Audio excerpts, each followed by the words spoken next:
નમસ્કાર મિત્રો, વોટ ગુજરાતી સમાચાર ટીવી યુટ્યુબ ચેનલમાં આપનું હાર્દિક સ્વાગત છે। મિત્રો, દેશ અને દુનિયાભરના તમામ તાજા સમાચાર સૌથી પહેલા જોવા માટે અત્યારે જ સબસ્ક્રાઇબ કરી લેજો। મિત્રો, અત્યારે હાલના સૌથી મોટા દુઃખદ સમાચાર સામે આવ્યા છે। જી હા, આપણે જણાવી દઈએ કે અત્યારે હાલમાં ખૂબ જ મોટા દુઃખદ સમાચાર સામે આવ્યા છે। મિત્રો, વાત કરીએ તો ત્યાં યમનના સમુદ્રમાં શરણાર્થીઓએ ભરેલી બોટ ડૂબી 49 લોકોના મોત, જ્યારે 144 લોકો ગુમ।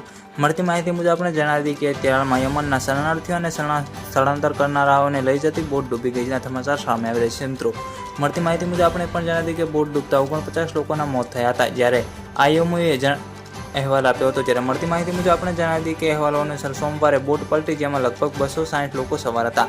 ગત માહિતી મુજબ આપણે એ પણ જણાવી દઈએ કે હોર્ન ઓફ આફ્રિકાથી યમન તરફ શરણાર્થીઓ અને સ્થળાંતર કરનારને લઈ જતી બોટ ડૂબી જતા 49 લોકોના મોત થયા હતા અને 144 લોકો ગુમ થયા હતા। મિત્રો, United National International Organization for Migration એ અહેવાલ આપ્યો છે કે બોટમાં સવાર કુલ 260 લોકો હતા। જ્યારે ગત માહિતી મુજબ આપણે પણ જણાવી દઈએ કે અહેવાલો અનુસાર સોમવારે બોટ પલટી ગઈ હતી અને જેમાં લગભગ 260 લોકો સવાર હતા। મિત્રો, જેમાંથી મોટાભાગના